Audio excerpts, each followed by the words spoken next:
got a lot of different things going on, haven't you? Yeah. So I just want to kind of just touch base on what you've got going on at the minute, because you're quite an interesting fella. So that's why I wanted to get you in and have a chat just about what you do and what you're doing at the minute. Because I love you, even the branding and the Ego. That's right, isn't it? That's the branding of the tattoo machines. But they look good. They look like some kind of Apple design, and this kind of it's a modern design of an old clunky tool, which is I've never seen it before. Yeah, but as I said, that what I do at the minute is we've got Ego, which is tattoo machines. I'm still a tattooist. Yeah. And we've got RBDesigns, which is the product design company. Okay. Ego is I like spaceship, I like sci-fi. Okay. So everything I design has always got that little sci-fi look. All right, okay. 2001 style. 2001. That's what I kind of took from Cylons, it. all that sort of stuff. Spaceships, basically. Yeah. Because the lovely circle, it's just the way it looks. You can see it like stamped on some kind of polished white kind of metal or something. Do you know what I mean? Well, the Ego name is a piss take. Really? Because it's for tattooists. Okay. And they've all got an ego. Yeah. So I wanted something nice and short. Yeah. I always believe like a short name works really well. Yeah. That's look good in a t-shirt. Yeah. So every tattoo's got an ego, so that was why. So tattoos don't actually realise I'm taking the piss. Okay. Yeah.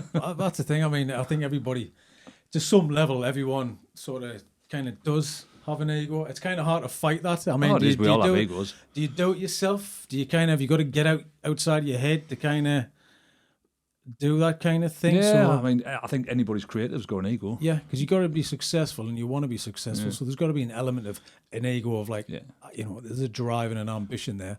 Well, my ego is usually against myself. Yeah. So I beat myself up. I mean, you probably do the same. You look at your own stuff and you've got to get better and better.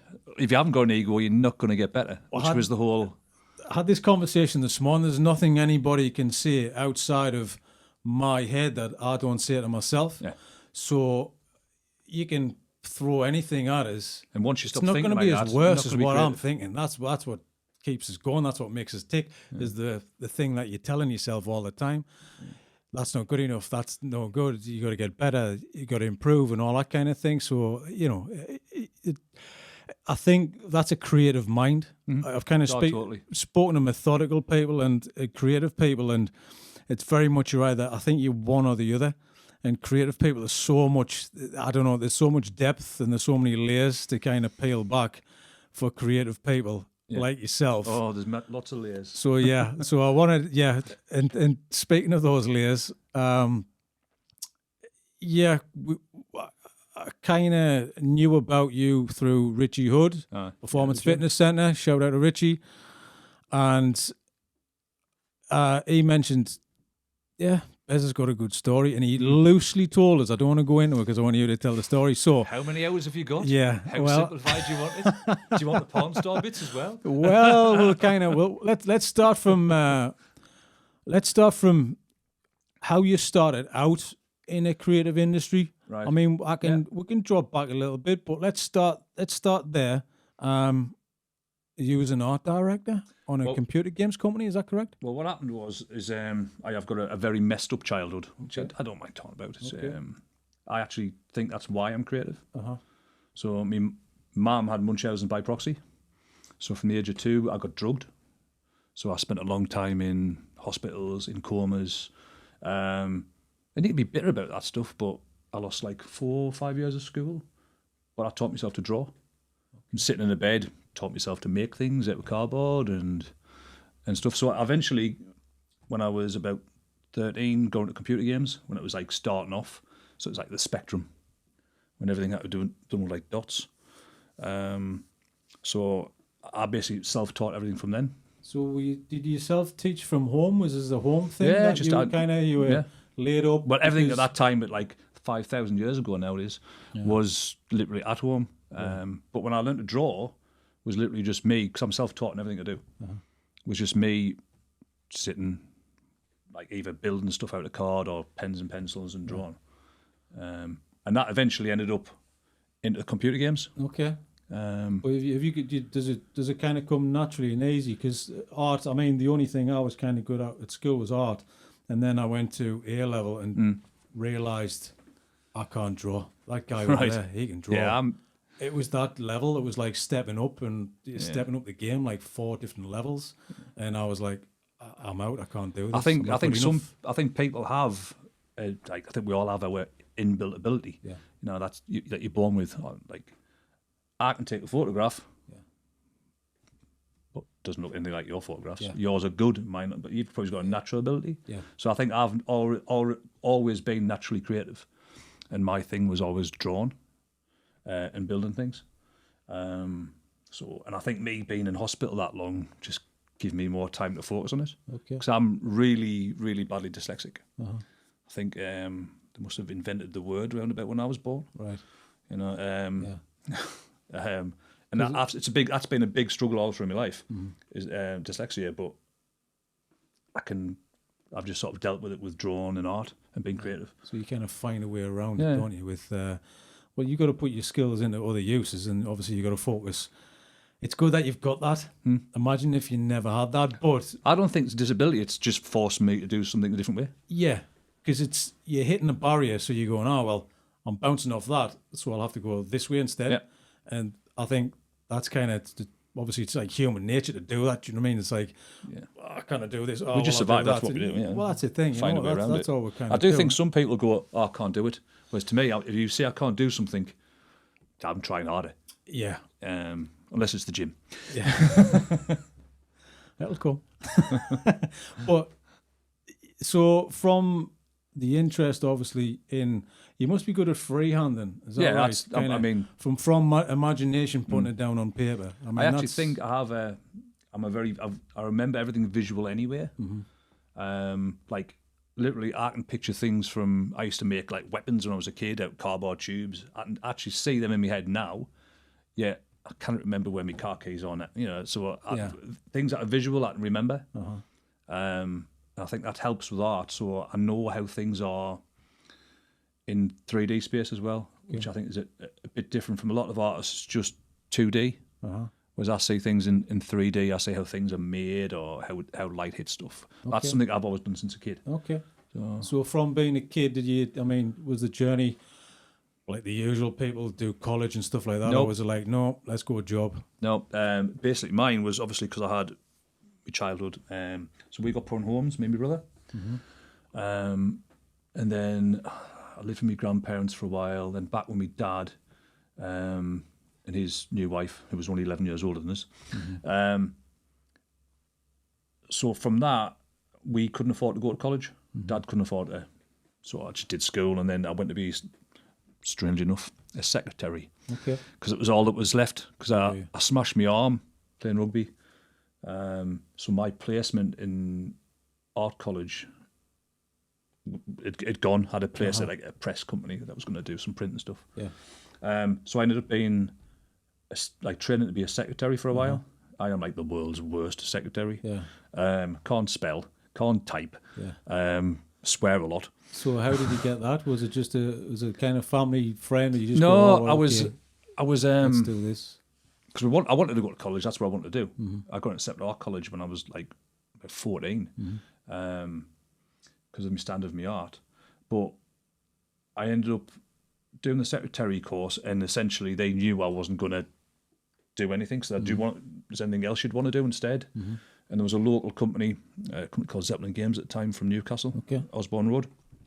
And I said, oh, there's a computer games company there. I'll go there. So I did my YTS there. And because they'd seen I'd been doing computer games when I was young, like getting paid £30 to do a game. Yeah. I got took on there. So, and then from then, the whole computer stuff grew in the art side. So how did the journey was it an instant thing when you started to work in the computer games industry? How did you become higher up, and how did you become, what's the journey inside that world of computer games? I'm a cantankerous git. And I'm just good. I was like the little whiz kid. Yeah. So I think not long after I got took on, I think a lot of the other artists got let go. Yeah. because I was getting paid £26 a week or something to do what they were doing. Yeah. And then I just got better and better. And then that company got bigger. I think they're still going in some one form or another now. And then I got about 21, and I got poached to go to America to work with like some like big games companies at the time. So that was the next step. And that's when I started looking like 3D. I said that would never take off. I said the internet would never take off. Yeah. So basically, never ever back anything. I see. But that like led to companies like Disney doing like bits and pieces for them, for Sony. So I lived in California for a year.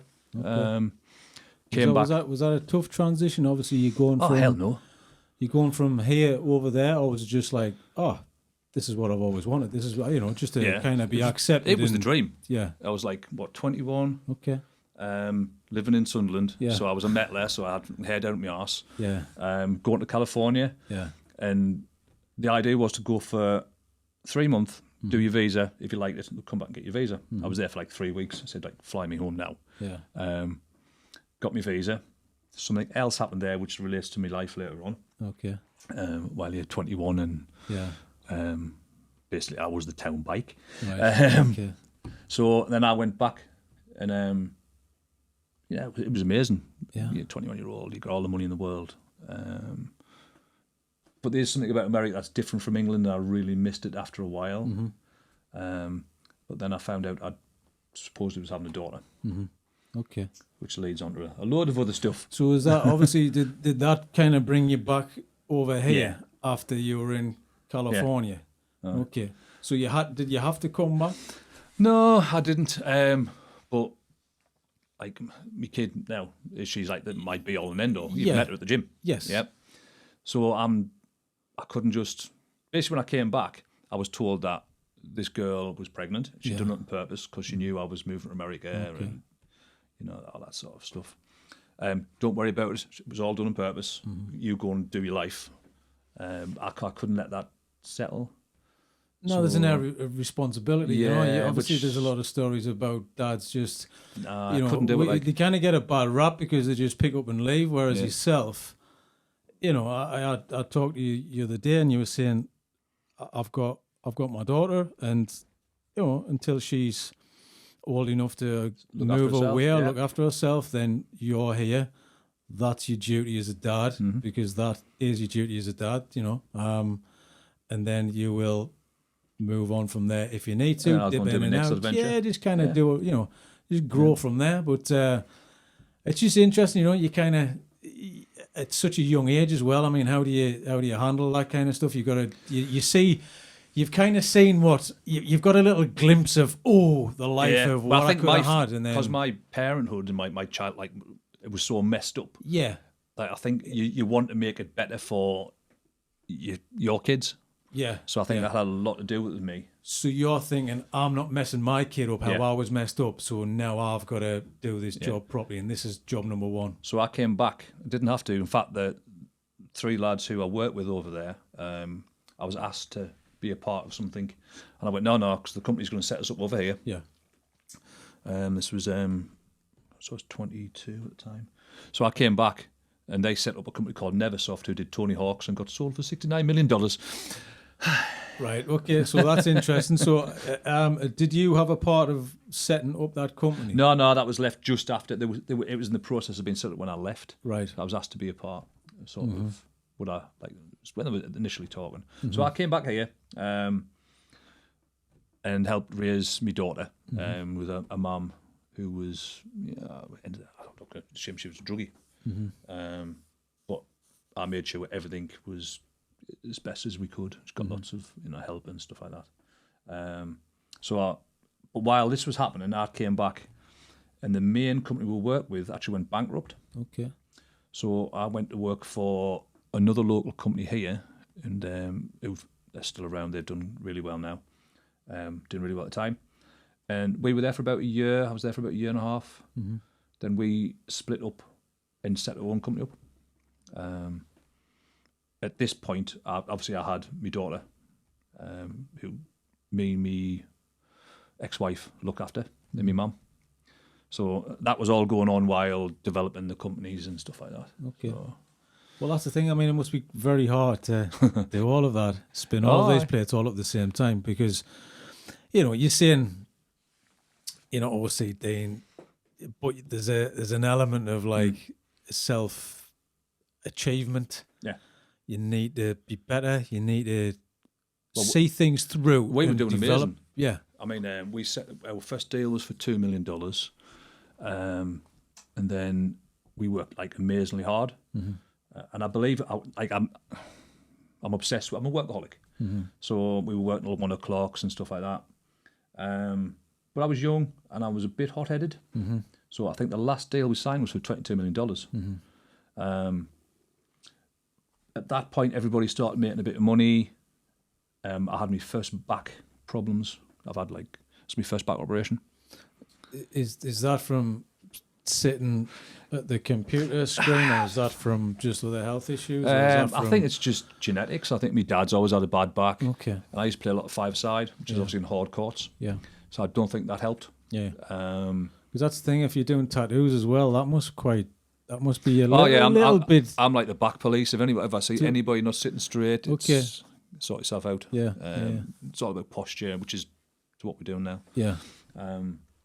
But I say from that, where was I there? You were talking about the big deals we signed. Big deals you signed. So, did you have any say on the big deals? Oh yeah, I did the big deals. You did the big them. deals. Yeah. Was it your company? Yeah, it was. I was the director, main director. Okay. But sometimes one of my faults is I've got a habit of being a bit too given. Mm-hmm. Trustworthy, far too trustworthy. So when I set the company up, there was another eight directors. Okay. And I split the company between 8 of us. Didn't have to, but to me, I thought, just fair. That's what you do. Well, it's right. Plus, if you want to develop, you want to get other people on board to help you out, to move on further, and because you're thinking to yourself, well, I'm a fair person. I'm a trustworthy person. I wish I'd learned this bloody lesson, but does it work outside? Yeah. I've been hit with this. Like, that's probably out of everything I do, probably my biggest weak. That, me temper. Okay. Me two biggest weaknesses. So how did it kind of, how did it sort of start falling apart? That kind of thing. How did you be moving away? Is it can you talk about these things? It doesn't bother me. It doesn't bother me. Yeah, you're not going to get a nice nasty letter through the door. It gets kind of funny. Well, it's not funny, but I think everything you do in life is for a reason. I think, and everything that happened even makes you go as a person, makes you grow. Yeah, for me, if you don't laugh about it, it's going to drive you nuts. Mm-hmm. But you only learn that when you get older, because you're hitting 40s and you go, why am I stressing about this? And especially having a child, that really carries it home. That's like, this is when the story gets good. Well, you haven't got time to worry because you kind of focused on them. So I think it does help you develop, but you're still sitting in your own head and stewing because you work so hard to get what you want. And carry on the story, Pez. Well, hang on, what happened here? So, I mean, with me, the directors, I got quite. We brought a lot of students in and stuff like that. And if you've done 3 years at uni doing a degree in computer games, you should know what you're doing. Yeah. But in reality, they don't. So you've actually got to teach them. It's probably the same when you do photography guys. They'll go to college and then you've got to really teach them. Yeah, you got to start. That's when your journey starts because you don't have 3 weeks to work on a brief. We've got 4 hours. All right, you've got to get this, and this. Go. Yeah. And that's a reality of real life. It's a real world that we live in, but probably the same as yourself. It is. So, and at the time, I didn't really deal with people very well. Is this the temper you're talking about? Yeah, a bit hot-headed. Okay. All it would have took was somebody to go, Bez, just chill your boots. Yeah. But they didn't. And I think because the industry I was in, they were quite geeky. Mm-hmm. And at the time, I'm quite hot-headed. I'm not the usual computer geek. Okay. So more outspoken than anything else. So people have a problem with that when someone's gone to. They do, and when there's a group of them who are quite timid and wherever, it gets a bit funny. Okay. So what happened was, I was having trouble with Jade, my daughter. Not daughter. Anyway, get that in a bit. Mum, and it was getting out of hand. She was me stepmom were basically having custody for like 4 days a week. And one day, my mum had to go and get some young kid to break into the house to open the door because she could hear the kid upstairs. Okay. Went upstairs and she's in bed with another woman, all drugged out their heads. So mum dragged her down by her hair. We took the bairn and we thought, right, we'll go for custody. Yeah. So while this was happening, was going through my first back operation. Right. So that was 26, I think. I was 26. You've thrown a lot of things in. It gets better. Into So this is all in a very moment, short period of time. A little boiling pot going on here. So while that was happening, I wasn't allowed to see my daughter. She said, no, you're not. So, right, we could do the whole blood test thing. 6 months and we didn't get any. She would never turn up for court. Eventually, the police managed to get in the blood test that was done. I went for my first back operation and I'd been out for 3 days. And I got a phone call from the lads at work going, the Americans have basically ripped us off by 250 grand. They haven't paid us this money, blah, blah, blah. No one, end of the day, now I look back, I go, it was very clever what they did. Yeah. Me being me, I blew up right on the phone. So I wake the American CEO up, who I think went on to work for something like Pepsi or something later on, like really high up. Yeah. Got him to get out of bed, got him to go get some accountants out, get them out of bed at like 2 a.m, go and find out where this money's gone. And doing it quite aggressively, shouting, and cause that's the way we used to deal with them at the time, because we got what we wanted, because we were like the whiz kids, and it was like, yeah, we'd save their company, and you get what you want. Yeah. So that happened, and then I went in. I got my friend to come and pick us up because I couldn't drive. I was in crutches to pick us up, and took us into work. And basically, they came down. Oh no, the money was always in the bank. It was in the other account. Didn't see it. So and obviously, looking at it, they played it very well. So anyway, so you think this was all orchestrated for you to blow up, to give them an excuse to push you out? Yeah, it was. It was seriously. These are people I classed as friends. I don't hold any grudges against them now. Yeah. I mean, some of them I speak to. I pass them. It's so that was happening. Okay. But obviously, I was going through the legal stuff with the lighten. Yeah. And I think the same week we got. All right, so hang on, it wasn't. It was a couple of days later. And I had me negative points. I was angry as what you call it. I was like, why are you doing this? And sometimes I've got a habit of jumping projects. And maybe I signed us up for too much. And then we were doing a snowboarding game at the time. And I was a snowboarder. It's one of the reasons I had a back injury. Yeah. And one of the guys was like, we've just booked some trips to Switzerland to take photographs, like for textures and stuff like that. And I'm like, right, when? October. And I'm like, but there's no snow. And he's like, and I said, but there's no point taking pictures when there's no snow if you're doing a snowboarding game. Yeah. That's the way. I mean, it's still the same now. Now you'll do a procedural, but it used to be to take a photograph and then tile it and sort of stuff. And I remember sitting down, and I was on, obviously my crutches at the side, and it's the geekiest one of them all. He's like the accountant, bless him. Stood above us with his arm crossed and went, no, I'm not changing it. And that was just like a red rag or a bull. Okay. So I got up with my crutches, and I was going to try and throw him through a window. So that's probably not, it wasn't the best thing to do. But looking at it now, it was sort of all orchestrated. When what they should have really done is told us a month or two beforehand, chill your boots. But I think, I don't know, they're scared of us or whatever. Anyway, I went, right, I'm going home, sent us home. Rang us up saying, right, we want you to go to anger management. Right. And I'm like, okay. All right. I'll if that's what you want to do, that's what I'll do. Then the next day I turned up, and 4 of them had the dads with them. And at the time they were in the 30s. Yeah. And I'm like, why would you bring your dad in? It's basically like, we want you to leave. Heavy. Get the mob in. So me being an idiot, went, yeah. Right, I'm gone. Instead of what I should have done is gone to see a solicitor. I owned the company. And obviously the size of the deal, but I was like, we were on such a high at that time, like contracts. I was like, we'll be fine.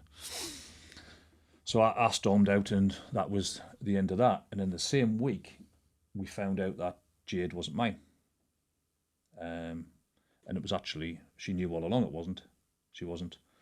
And then, because that happened, I think Mum and Dad were having trouble. And I remember being upset, so went to the pub. Me and my wife went to the pub, to the Broadway. And then my mum rang us in the night time going, "Oh, I think your dad's cheating on us," and stuff like that. And I'm like, "Look, he's a dick. I much prefer my stepmom to my dad. Look, I'll come over tomorrow. I can't come over now. I've had something to drink." So, and I said, what I'll do is I'll follow him. I'll find out if he is. Got up next morning, went to see my friend in town, and I had another friend turn up, knock the door. Basically, your mum's committed suicide. So I lost my company, my daughter, and me mum in 1 week.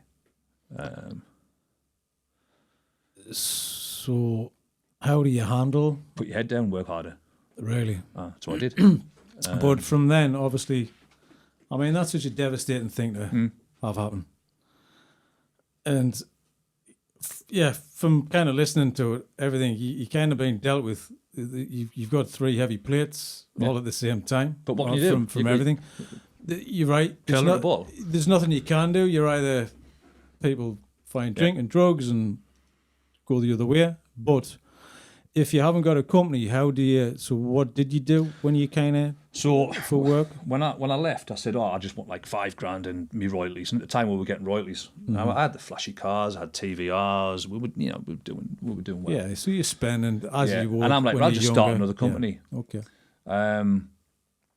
But the games industry was changing at that point a little bit, and it wasn't as easy. We did actually start a new company. I call it Yellow Belly, as a sort of, everything's got to have a dig. So we start a new company. I managed to find my business partner. That was another bad decision. So anyway, we start a new company, and it never got to where it needed to be. But my business partner was also my accountant. Okay. So you know what's coming next, don't you? Really? Yes. I mean, we did quite well for about 3 years. Just doing some stuff, and then there's no. But the thing is about that, we ended up doing a game, which the lads who I left America for, well, not because of them, but who I would have been with, were also developing a game as well. Okay. Which we didn't know at the time, and we were doing a skateboarding game, but theirs was Tony Hawk's, right? Which went on to be like the biggest success ever. Yeah. It was an alright little game, but it just got tidal wave by, like, it was a far superior game they did. So yeah. But obviously you've got the name attached to the game as well, so that's that's a marketing gold mine, isn't it? Really? I mean, and they had the back of a big company. America, in the UK, you're almost at a disadvantage anyway. Yeah, especially at that time, because all the stuff was American. All the companies are American. Yeah, it's a little bit different now with the more mobile stuff, but because there's some good software companies in the northeast, and I've worked for a couple of them in the past, but I just want to go back to this little cauldron of bad luck. Yeah, because that's all you can assess it to. I just class it as events.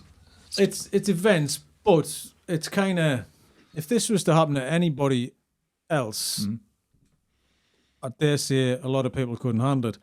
Possibly because of your past and your childhood and how you were raised, that set you up to be able to handle this stuff. Oh, definitely.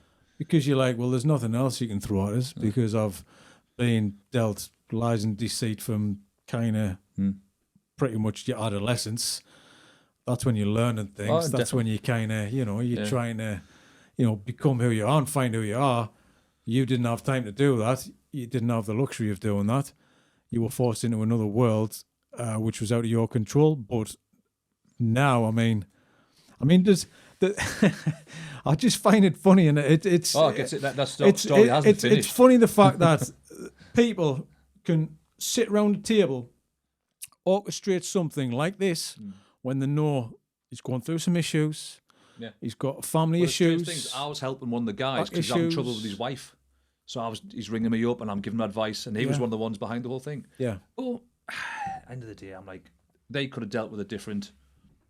I think they were scared of me at the time, so sort of, it's life. I mean, now you're right. It's just life, and you can't dwell on it because you know for a fact if you do dwell on it too much, it doesn't end well.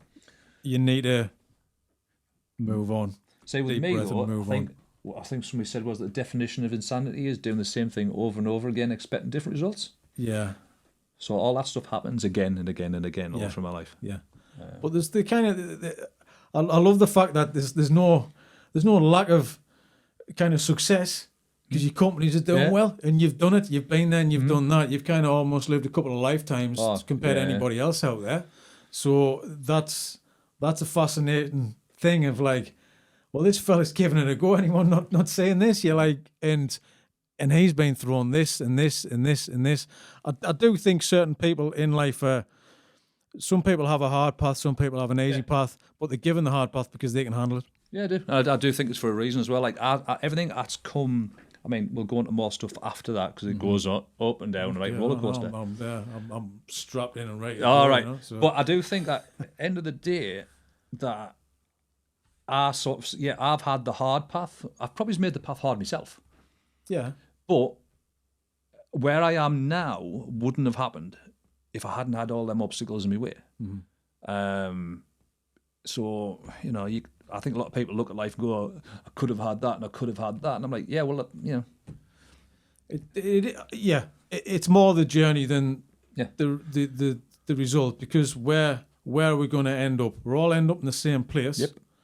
And what you're aiming for, you're going to keep going for possibly 2 years if you make it, 5 years, 10 years of retirement or whatever you want to do when you've just wasted 50 plus. You get one life, I'm afraid. Even if you have all of these obstacles in the way, you've got to give it a shot and you've got to give it the best you can. And stop thinking about it, man. Yeah. Just get it done. Well, that's just all I do it. Turn yourself off. Plough through. And plough through, like you said. You can either turn it to a ball, which I see a lot of people now with depression going, oh, I can't do anything because of... And I'm like, I don't know if it's a different generation. I'm like, it's like, what am I going to do? Curl into a ball or fire ahead? Yeah, I mean, for me, obviously, I'm no expert, but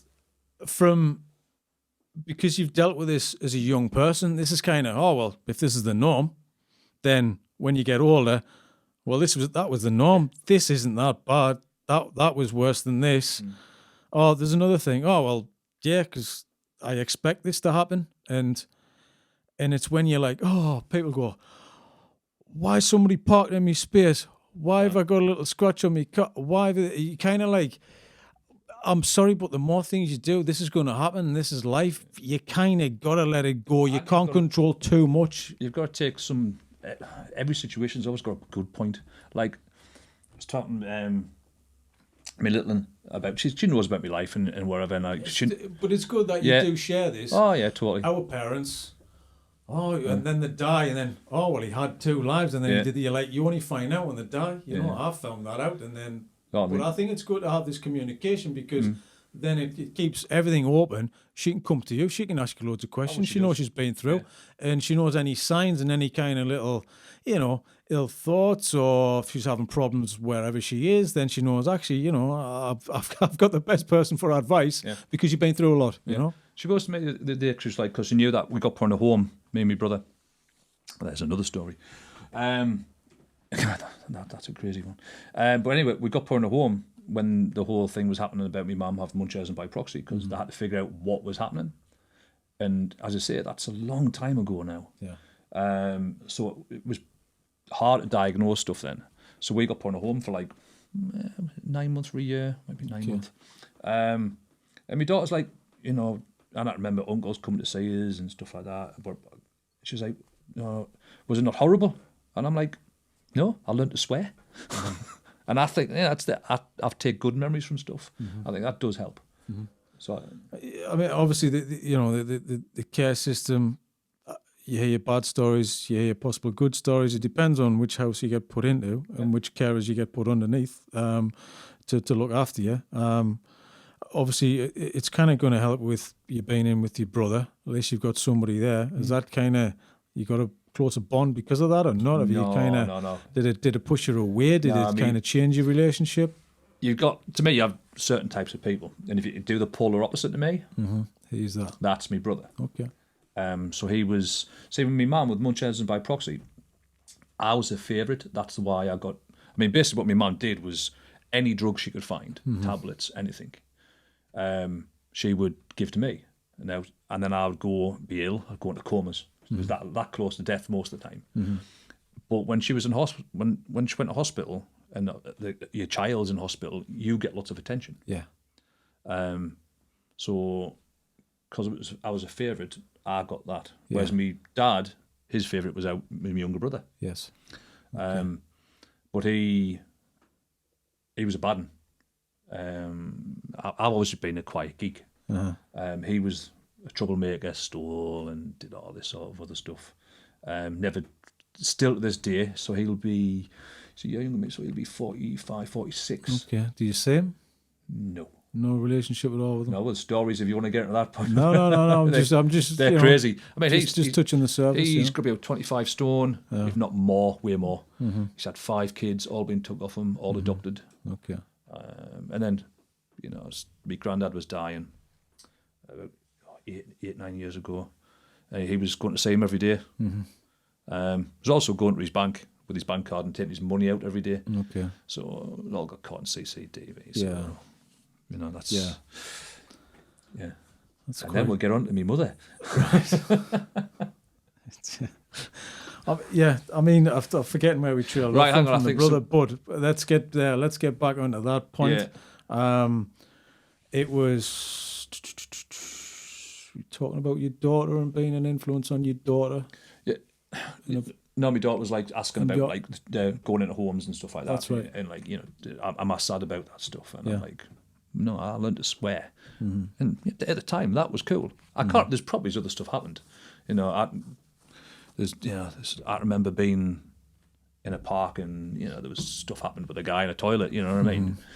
Just got us to hold his. I'm like, well, whatever. At the time when you're a kid, you don't realise that all stuff's happening.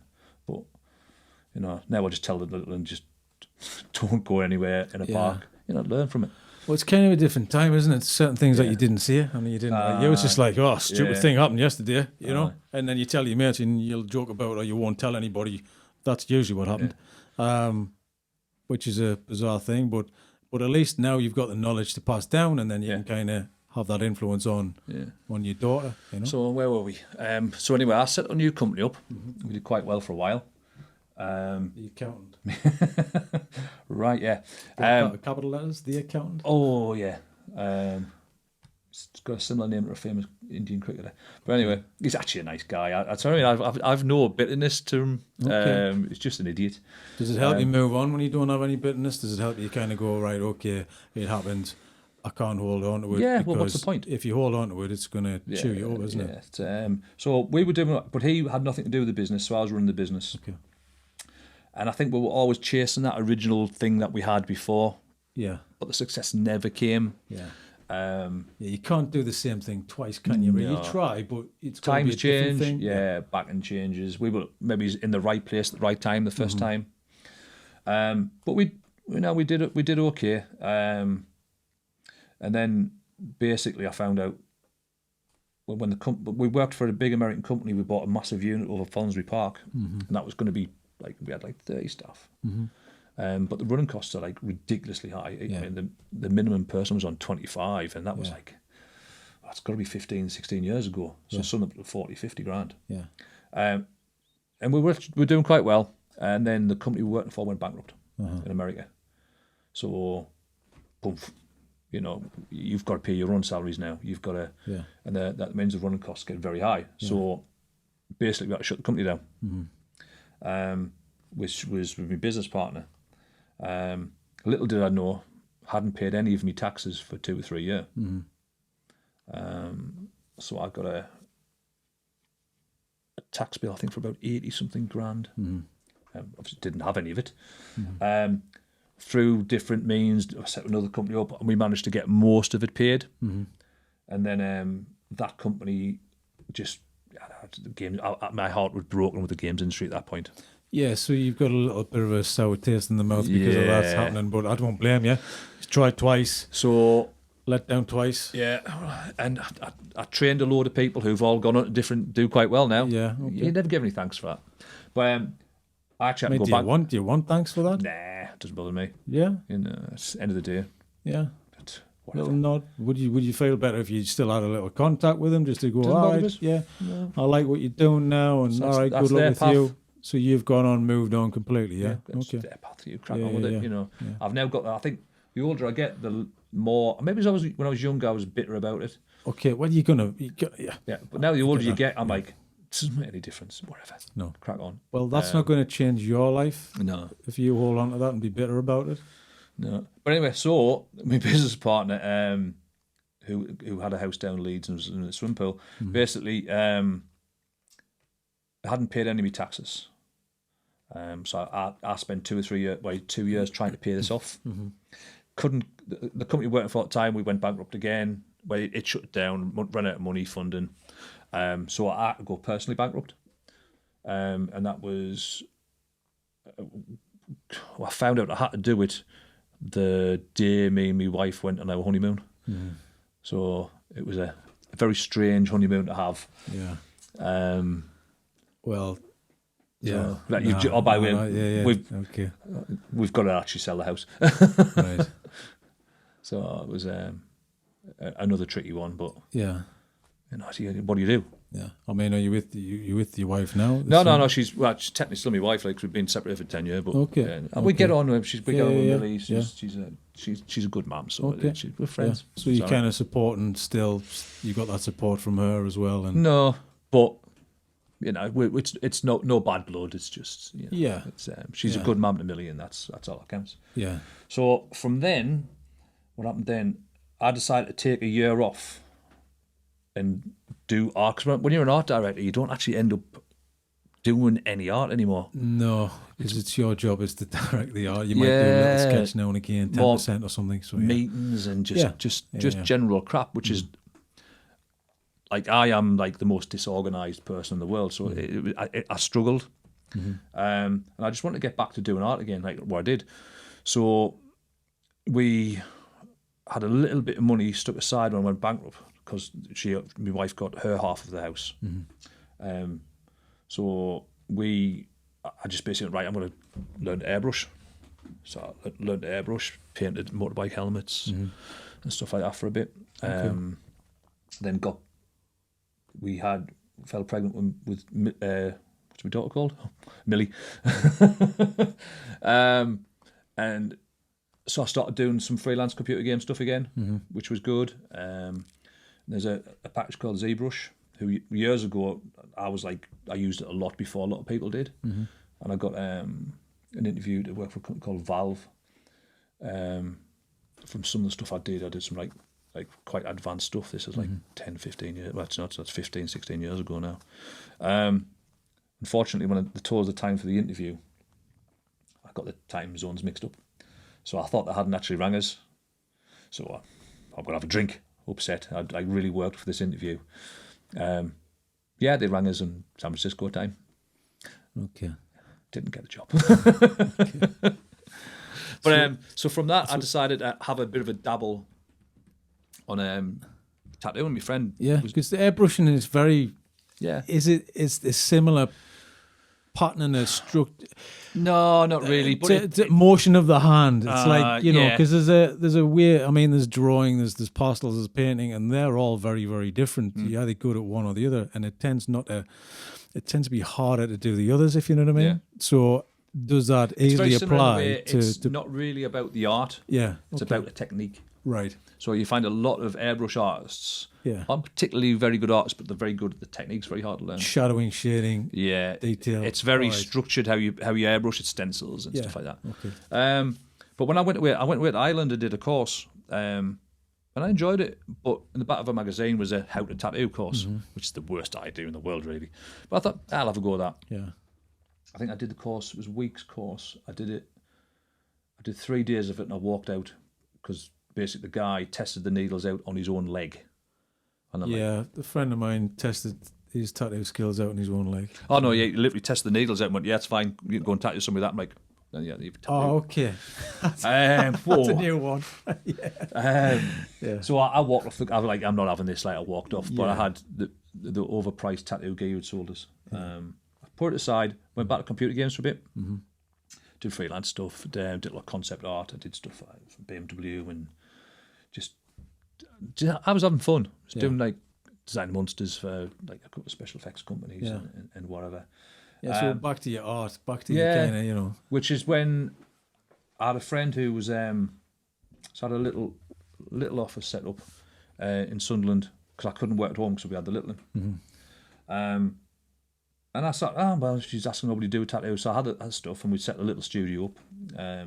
So it went from doing 1 day a week tattooing. Well, about 1 day a month actually, because times you would sit there and there'd be nothing. And I was doing like games like Need for Speed on like some of the consoles. And then week by week, it started creeping, and the tattooing was getting more and more because I'm totally self-taught. Okay. Which I think helped me with tattooing. Yeah. I've heard a few people are self-taught. Yeah. Just because I wasn't structured and because I have an art background, I hit. So like I'm at the end of my tattoo career now, but when I came into tattooing, it was very old school tattooing. Mm-hmm. So I was one of the first of the English lot who went, because the Americans started doing like these lovely colour portraits and stuff like that, and I'm like, I wouldn't do that. Yeah. So I hit really big in tattooing, and I did very, very well. I travelled the world. I mean, I'm the only UK artist to be voted Tattoos of the Year twice. Is that you as a freelancer, or did you set up your studio I set up first? Triplesix because it ended up fading out of the games, and I ended up making. So how long were you doing tattoos before you set up the studio, or did you initially so it's like, right, I've got a name, I'm going to do tattoos from now. Yeah. Did a couple of friends. We always had a proper studio set up. Yeah. We were very into the hygiene at the time. We were one of the pioneers of that with like disposable stuff. Yeah. Well, setting up business properly, isn't it? That's kind of how it should be. I think at the time, because you've been through all of these big high companies, you got to set it up right. At the time, it was different as well because it was hard to get into tattooing. Yeah. Because basically, if you opened a studio next to another studio in the old school tattooing, it was it accidentally got very warm. Yeah. Or some guys would come with some baseball bats. Yeah, your windows wouldn't be in the next day. And, So when I set up, I was terrified of that. Mm-hmm. So I made sure we had everything was state of the art. Everything was, and I didn't announce I was actually in Sunderland until we did a show on Peterlee and won Best of Show. Yeah. So they couldn't just say it was just some, another guy kind of. Yeah, I won like 7 of the awards. You know what I mean? Yeah. So and then I was like I announced actually we're our proper studio. Mm-hmm. So you're winning awards before you get announced you at a studio. Because at the time you were already kissed the other tattooists. So it's different now because it's so easy to own a studio now. Yeah. Yeah. Whereas before, I mean, they would come round with guys with baseball bats. It was very old school and biker. It kind of has that reputation, doesn't it? Yeah. I mean, definitely not so now. No, because we were the ones to change. I was like, my studio was very unlike a tattoo studio. Yeah, because I've heard of the reputation throughout the years, and everyone's like, there's a waiting list. Yeah. I'm like, and then I saw some images of just even your waiting room, and your waiting room is designed really nicely. Yeah. It's set up lovely. Shouldn't look slick. It shouldn't look like. It shouldn't be intimidating. Yeah, it shouldn't be like just a chair at the front of the shop, and hearing the and the background and the film on and whatever it is. That's kind of. Why would people want to go in there and sit in there? Because that was what was the old way of doing it. I mean, tattooing is essentially set up from bikers, really. Tattooers try to deny it, but tattooing is essentially from a criminal element. Yeah. And that's the way. Is that a gang thing? Gang, yeah. It started. To initiate yourself in a gang. If I brand you brand me. We're all in a. But now it's not. It's progressed, and but some of them guys and sort of pisses us off a little bit. Like there's a guy called Lal Hardy who's like an old school British tattooist who's really famous down London. Mm-hmm. Just done lots of books. And people go, his work's rubbish. Yeah, but he's been tattooing for 40 years, and without him doing these tattoos. Mm-hmm.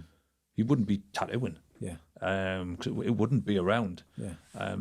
So with the modern day tattooists, they don't look at history or nothing. It's just, Yeah, it's a shame because it's, I had a conversation about music the other day and rap. Like young rap artists don't respect the history of rap. Probably don't even know who they are. It's similar for us in the photography industry. I know the history. I went back and looked at all these other people because that's all you had, and plus references of books. And I miss buying books off the shelf, going to exhibitions and all this kind of thing because that's what you would do. Exactly. Now it's just flick, Instagram, flick. I'm done. You're like, look back in the history. Even a conversation I had the other day was about movies and, why should I watch anything old? Well, when I was 14, I was watching Easy Rider. I was listening to Jimi Hendrix. I was listening to stuff that was 20 years before me. And well, why aren't kids doing that now? I mean, it's obviously because everything's too instant. It's like with tattooing. So it's the same with tattooing, is it? It's very hard now to become a name. I mean, I just did a show last year in India. And it's like the legends. So we classes in legend in India in old school tattooing. One of the very few, the last lot who could have a name in tattooing. Yeah. And that's down to magazines. Because people used to have access to it through a magazine.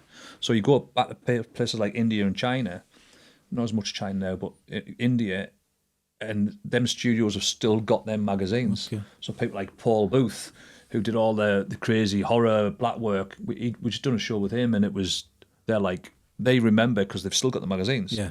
Whereas over here, you can do the best tattoo in the world. First of all, they're probably going to Photoshop the crap out of it anyway. But by the end of the day, somebody's probably copied it. Somebody's modified it. And by the end of the week, somebody's probably, who's got more followers, has probably now took all the credit. Yeah. And your tattoo's gone. Whereas it used to be in a magazine, it'd be in that magazine it would be 6 months before I got in, then it would be in the studio for about 2 years.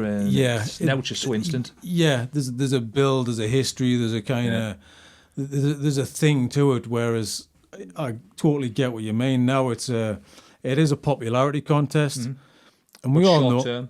But it is very short term. But it's never about the talent. It usually is about the popularity contest. Not to say that popular people don't have talent, but what we see on this thing, on this device, in Instagram, isn't necessarily the truth. Because you know how you can, it's smoke and mirrors, isn't it? Yeah. I do it for a living. I know how to polish things. Well, it's a type of music. Make it look different. So, like to me, music is like. I'm a big fan of the band Tool, yeah, and I've got all the CDs, and even if what it used to work with me with music is you'd buy a CD, and because you've bought it, you will listen to it, and if it was crap, you would call it what we call it was a slow burner, and there were so many brilliant albums that now you'll go, I didn't like it, but it's a slow burner. Now you put it on Spotify, they'll listen to one track and go, it's crap, and never listen to it again. Yeah, because I mean, so it's a throwaway. For me, it was the same. You were a teenager. You had some pocket money. Yeah, it would take you a month to save up enough to go and buy one album, and you had to make that choice which album you bought, and you would be looking at the artwork on the front. You want to know what's inside. You buy a magazine, see the imagery. You would look at the reviews. I would sit and watch the chart show. I would wait for 3 weeks for the indie charts to come on and then the American charts to come on. This is how you found music. It took you 3 weeks to find one band. And that's kind of how it used to be. Now you go like that. Yeah. And it's, to me, I feel sorry for like music side. It's just so instant. I mean, there's the discovering as part of the journey, I think. And I think they've lost out a little bit of that. That's the longevity of things as well, because totally. Well, that's like tattooers' careers. Yeah, you're only gonna, especially now. I think people thrive on being famous, insta famous. Yeah, but that's gonna. But when that's not there, I think that's why depression is creeping into tattooing a lot with tattooists. And it's like, but when you're 26, you're the shit. You're the best thing since sliced bread. That is not going to last forever. Nope. You are not going to be that age for that long. And when you fall off, there's somebody else who's going to replace it. And that's the way it is. But you've got to change and adapt like yourself. You've got to move on. So you're currently now doing... Well, I always said, and this is something I said like when I started, is we've got about a 10-year window. Yeah. It's like I think So you want your 10 year? You kind of I'm past that? 13 now, so Okay. but I've sort of already started taking myself out into different avenues anyway. Yeah. Because doesn't matter how big you are, unless you end up as like if you're a music band, unless you're somebody like Elton John or Queen or Rolling Stones. Yeah. All them bands you listened to 10 years ago, I guarantee 80% of them, even though they're doing well, probably aren't around anymore. Yeah. Or even if they are, Yeah. they're not selling like they used to. But most of your fans are listening to the first 2 albums. Yeah, exactly. So So they have to be good. you've got to, but as long as you accept that when you're doing stuff creative, like you with your photography, you know what I mean? It's like, at some point in the distant future, there'll be some whiz kid, and it just, if you don't progress your career, Yeah. you've got to. But if you accept that, I think that's creatively it's good. Well, there always is, and now it's kind of there's this guy who's got 50,000 followers. I don't know who you are, and he follows a band around. But I've talked to guys like that. I know that lifestyle. You're living out of a bus, and that's going to end at some point. But he's famous and he's doing well now, and he gets all this notoriety. But that's kind of what it is. It's a likes thing. It's a popularity contest, like I said. Whereas you go, I'm talking to people who have been in the industry for 50 years, and I've talked to people who have been in the ad industry for 30 years, and they're still doing it. You don't know who they are, but all these lovely little lads up on billboards, they're shooting them. You don't know who these guys are. You don't know guys who have been everywhere in the world and have got 5 books on stories that mean something to you, and that to me is, have a little bit of background knowledge, have a little bit of history, but they don't have a now. respect That's for the industry, because I think, for me, any industry should have that respect. If you're worth your weight, I think you should be able to sit here and talk about the guys from 50 years ago, 40 years ago, the guys now. Yeah, there's some up and coming, brilliant. What's new, what's fresh, that's quite nice, that's good. That's a copy of that. We all know how it works, you know. You can't reinvent the wheel. You just got to change the style of the wheel. Yeah. So hang on. So where were we? So I was like, you were talking about, because you were coming out of the 13 years of So obviously I started being a tattooist, and I mean winning some awards, and I went on then to like basically smash the UK scene. Okay. And like I really pushed the boundary, and like I was one of the first ones to show the Americans, look, we can do as well as you, if not better. So I, there's me and a couple of artists really pushed the tattooing forward in the UK about 8 years ago. Okay. And from that, I've travelled the world. I've seen some amazing places and whatever. Which I've always I now take my daughter. She's always been introduced. We tattooed some very colourful characters, so nothing phases her. Yeah. But from that, I realised that my hands were hurting, my back was hurting because of me injuries, and that's when I started Ego. So out of me looking at stuff going, I think I can do something better. Okay. So was it just literally from wanting to start something better, or was it from actually, you mentioned, is it the grip? Is it something different that you done? It's one of the first things we did is when tattoo machines are traditionally quite heavy. There's a doorbell. They're a brass lump of metal. Yeah, because they're always big and clunky. Yeah. I got involved with a company who did air tattoo machines, and I was one of their main artists over here. And then after that, helped import a few other machines from like Australia and Greece. But I decided to do our one, and that's when Ego started. And we did a couple of really like nice little tattoo machines, semi-disposable. But the main thing we did was grips, which is something I'm doing now. Is because when you grip a pencil, you're using a lot of muscles to grip something small. Yeah. If it's big, you're actually using your hand. You get a lot of tendonitis in the. Well, that's what was happening. Okay. So when you're gripping, you just there's a concentration of muscles around there is massive. But if you're relaxed and it's balancing something, okay, it helps relieve tension in the hands and stuff like that. Yeah, because I can imagine 8 hours a day. I mean, I've got a retouching pen, and I get tendonitis bad in that arm because of the very, very same thing. Something for you. It's micro kind of that. Yeah.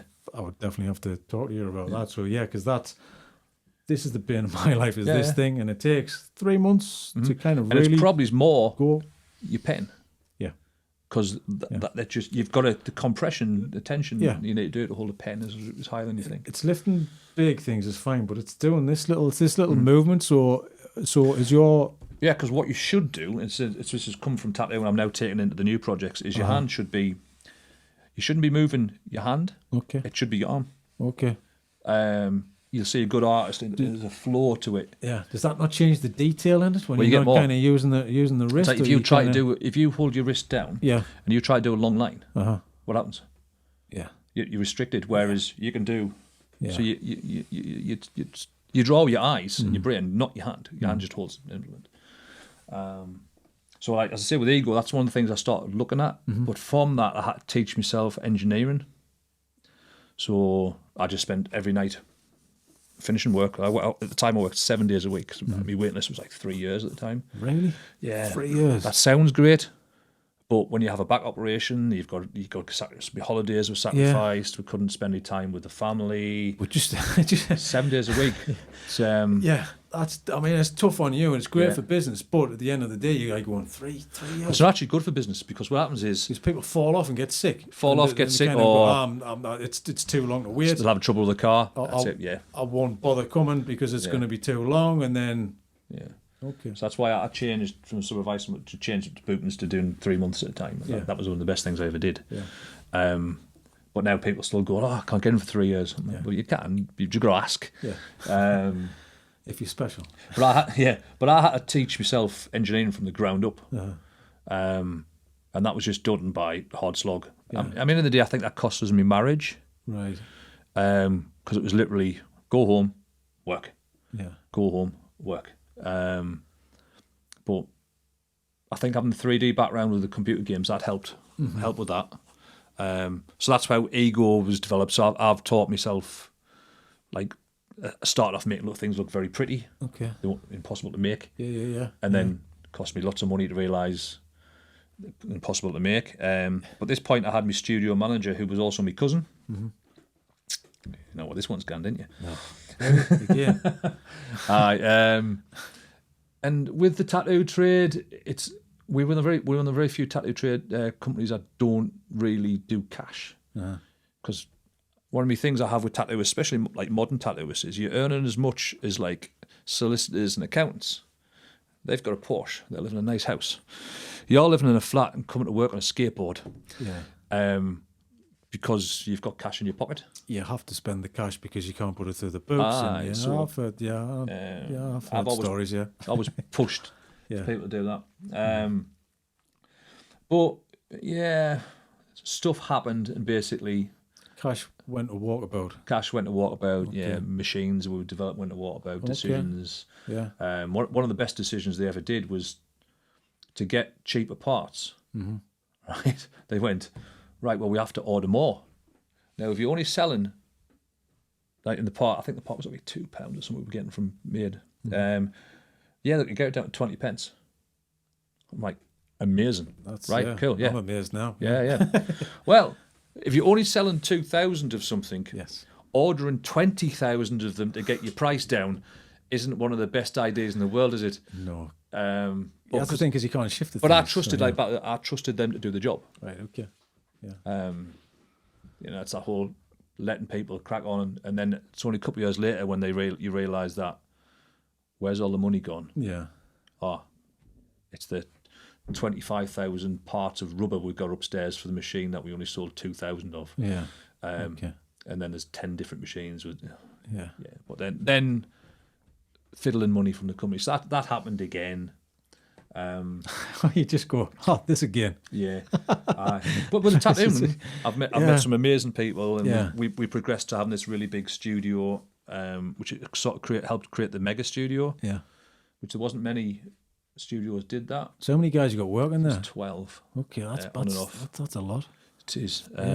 Unfortunately, I actually think overall it wasn't a good idea, because it's a trend that America did and we did. And then it's kind of like freelance, like salon sort of thing. Yeah. When you pay for your still. But unfortunately, if you have lots of egos in a room, there's lots of people fall out. Oh yeah. Of course. It's just a lot of drama. Yeah.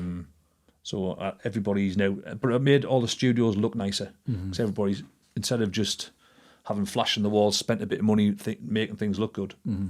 So apart from what I brought to tattooing itself, I think stuff like that I'm quite proud of. I mean, I did a couple of books on tattooing to help people and stuff like that. So I've done some publishing as well. And we've had some like pretty, like famous people through the studio, so that's good. Yeah. So then, so who's the most famous people that you kind of? I think like the guys from Biffy Clyro and stuff like that. Yeah. Oh, it's when they're up here just doing Yeah, a just gig and come they want the in, best yeah, studio yeah. in town or something. Yeah, so they were really nice. You know, just loads of people. Yeah. But as I say, like, so that I'm now sort of coming not to the. I'm still going to tattoo for fun, because now we've got the design companies, which is something we're in the Times and stuff like that. But the problem we have is because we're based in the northeast of England, I still think we're at a massive disadvantage. Yeah. Yet we have some of the best inventors and in the world, you know, but we've got to move away.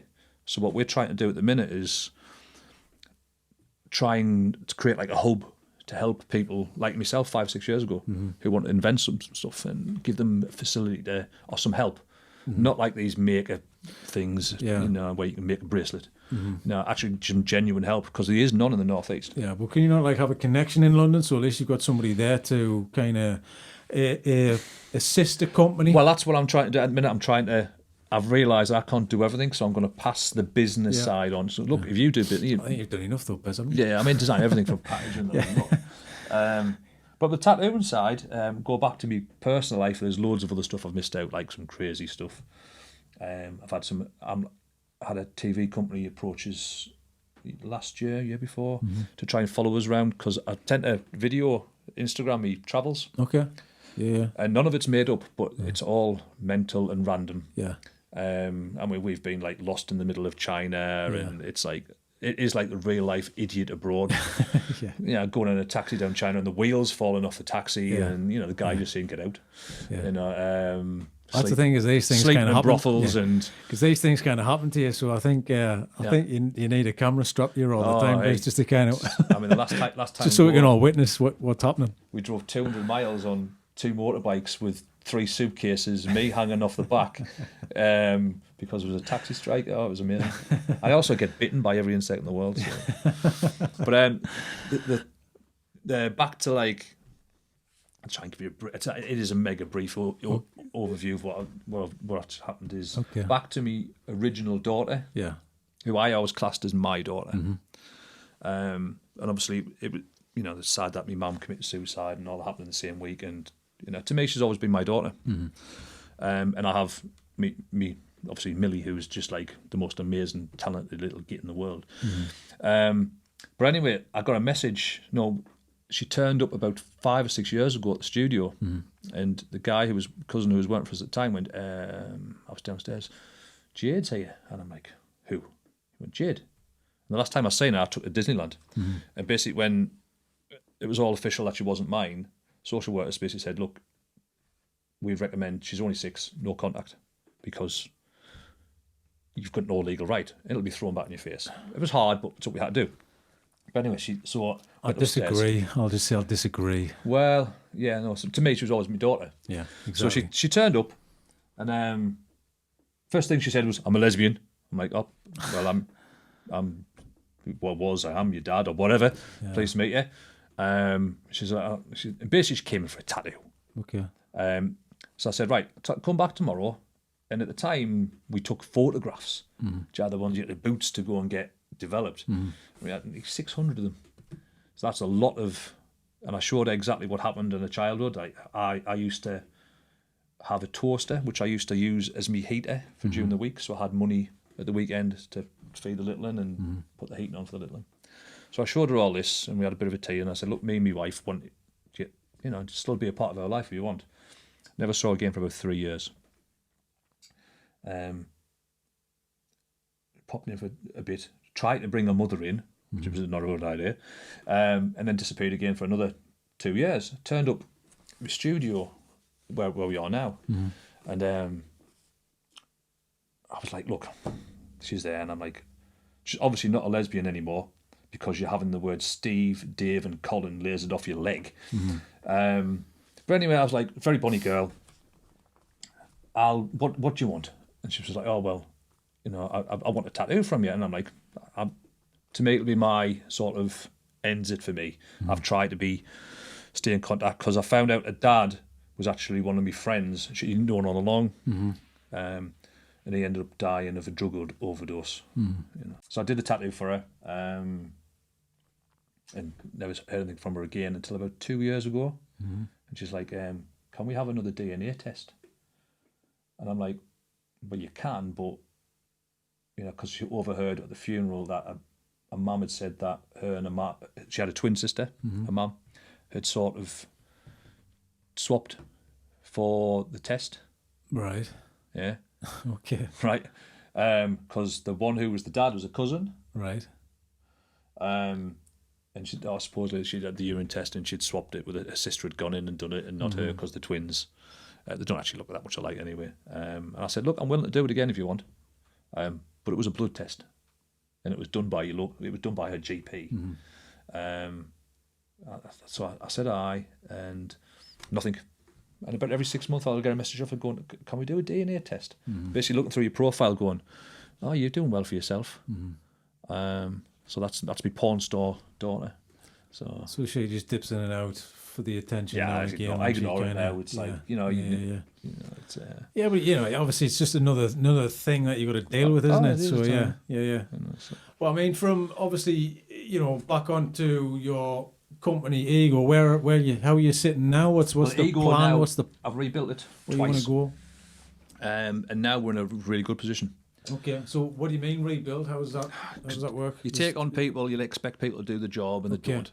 Now there's two of us now. Just trying to get the right team together and move on. We've got a good set of products. Yeah.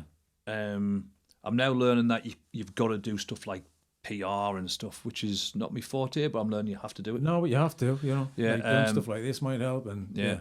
So Ego now it's gone from like earning like $2,000 a week to now like 20 grand a week or something. It's doing it. Orders are flying in. Yeah. So it's kind of self-sufficient kind of thing. We've got that down to about a day and a half. Yeah. So that's just ticking along nice. And now it's the RBDesigns is me big thing, because I want to design stuff with Ego. We do really nice products for tattooists. We haven't got like our competitor who flew us all out to see one of my competitors the other day. They've got 700 employees. Everybody thinks we're way bigger than we are. I think more because of the grips and stuff like that. It's probably because of the style and the branding as well. Because if you put something out which is really good and high end, people are going to go, this is good, because you're doing it right. That's the reason why people have interest. So, but with RB, the idea is we've done lots of products for tattooists. Now, tattooists, I am one. The klutzers, they are idiots. They'll break things.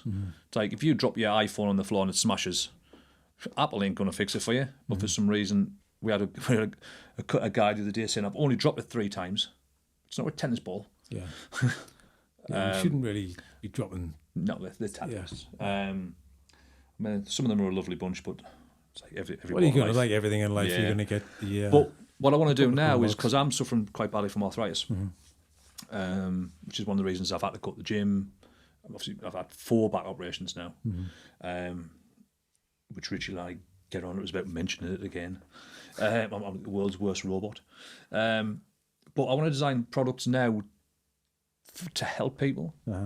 It's not even for a glory thing now. It's to I would like to, gone through my life, to have done all this other crazy stuff, but then also done some stuff to help, even if it's an old woman writing a letter. That's the whole idea of one of the processes of the grip thing.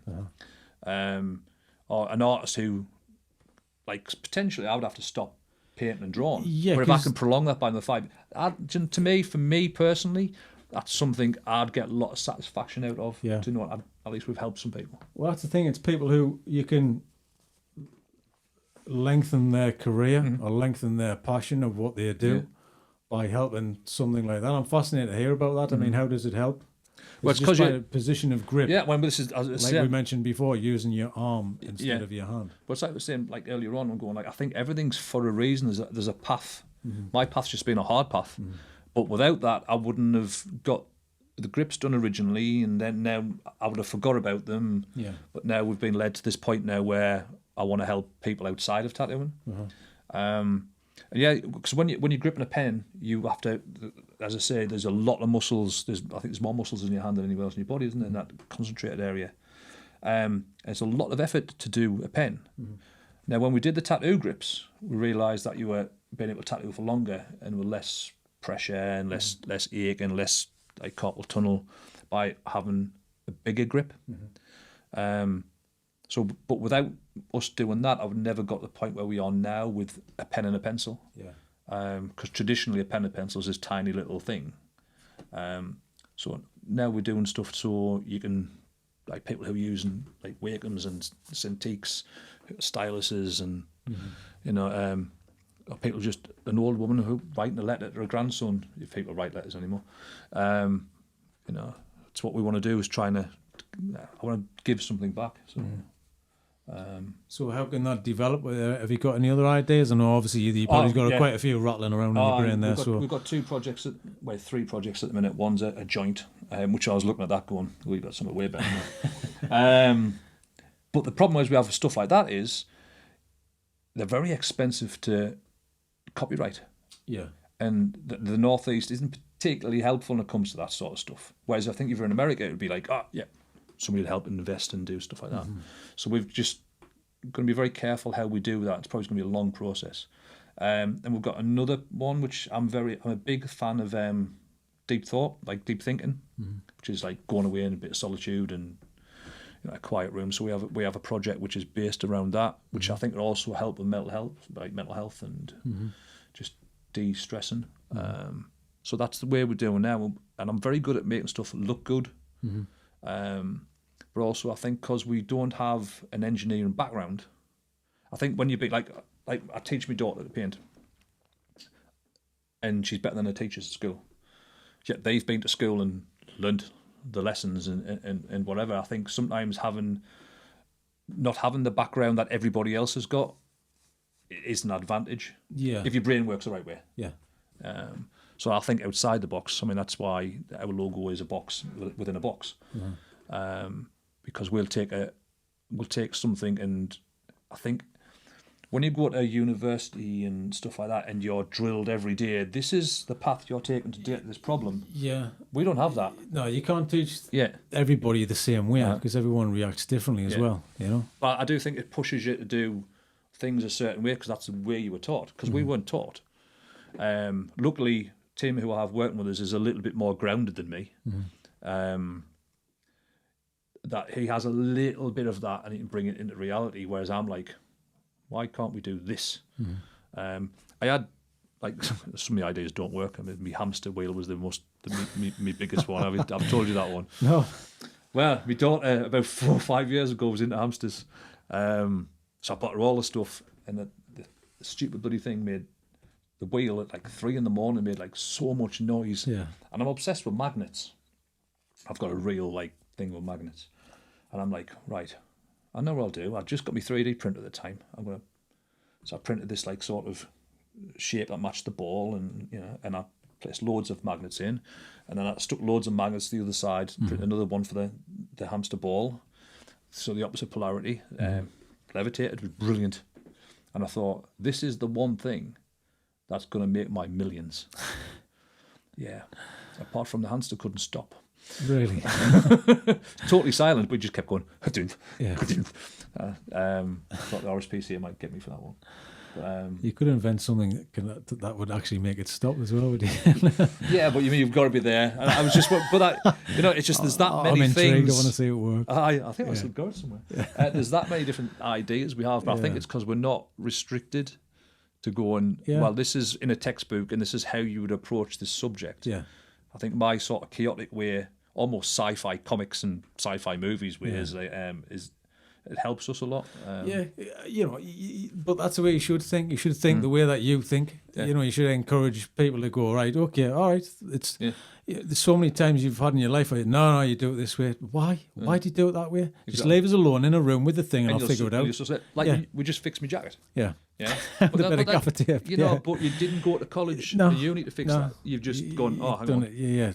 Or you've picked it up. Problem solving, there's a fascination with problem solving, and I think obviously that's where the invention kind of comes in as well. I do think the Northeast, I don't know if it's blood or where we're very good at the English in general, to be honest. But like, I definitely think the Northeast has a lot of potential for that sort of stuff, and we have a lot, but we all go to and move away.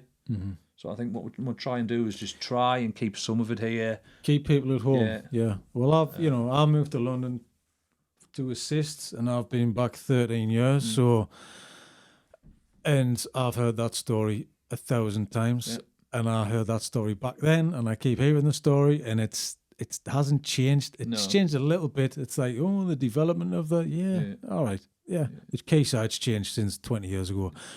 Now, what else are you going to do? You know, it's kind of that. And I know they've tried to do Sunderland, the back end of Sunderland, and it kind of hasn't really worked. It hasn't really got the draw, but at least you got to keep trying and pushing. If we don't do something, then why would people, come here? I mean, I spend a long time in China and India at the minute. If India could get the shit together, India's going to be phenomenal. Unfortunately, they probably won't. But it's systems, money, and politics. It is. It's more the politics, but that's a sleeping giant. That one. Yeah. China. When I first went to China, I said we all think for some reason that it's England, Germany, and then America. That's the world. Biggest, You go to China and you realise it's the world, isn't it? Yeah. Not even the music's the same. Yeah. And they've got skyscrapers, and you realise we're just a fraction of what's there. Yeah. Because when you visit other cultures and they don't care about your cultures, because they're not bothered about what's happening in the media. No, they don't know. They don't know. They're not even interested. So, but they're just living their life and developing things themselves. And so, whereabouts in the world do you think? Obviously, China, is that for the thing that you're doing? Where would you need to be? Or would you say, I'm going to try and do it from the northeast? I'm going to try and do it from the northeast. I think it would help if we were down south. Because it's once you want to take a project past just self-manufacturing, what you call it, I definitely found when I was in the States, their sort of culture, like the project we have for Pod, is essentially designed for Silicon Valley. But they're just... Even when I lived there, there's more free money. We live our life a lot faster and it's a lot harder here. I mean, that was the main thing I took from America is England's actually a lot harder than anywhere. But I think that's why we're so creative, because you have to be. Yeah. But when you're down like London and stuff like that, you've got access to more. There's more money floating around. Like in Sunderland, there's not much really in the way of grants or, they're not very. I think it's because they've already gone ahead. We can't really do it. It's going to go somewhere else. That they don't really try, which I think Sunderland should try, and Newcastle should try and go like, look, we have. I know they're doing bits of like proto over the river, and they're doing bits and pieces, and I just don't let the people give them a reason to stay here and be creative and manufacture. Because at the end of the day, the shops are disappearing, the high street's disappearing. So, but the northeast's known for making stuff, and like if somewhere like Nissan disappears, we're knackered. Yeah. Well, that's the thing. There's no reason why we can't develop stuff here and bring things here. But I don't know. We know it. Yeah. Everyone knows it. Yeah. But that's the way it is. But at least you're trying. You're making an effort. You're doing your thing. Where can anybody find you, social media wise? Website? Bears666 on Instagram. And then we've got obviously Triplesix Studios is in Sunderland. That's got its own Instagram. Ego RBDesigns. We're just finishing the website for that now. And with that is we're basically we want to help people. Is anybody got any ideas? Even if we can't help, we'll push them in a just encouragement. Yeah. Buy a 3D printer. All that stuff's there. It's accessible. Yeah. So if somebody had an idea and they didn't know who to talk to, go and see you guys, and then you can just kind of have a sit down and then help them in the right direction. I mean, the beauty of stuff now is the facilities we've got. You don't need a mega factory. Like if there's something you want for your camera that you haven't got, I could probably make it and print it in 4 hours. Yeah. So you can do that. Most of the stuff of Ego was done in my house at home on a night time, including taking the machines to like 90% of the finished state. So, but the RB Designs, we've got some cool stuff coming. So. Cool. Oh, I'm looking forward to seeing it.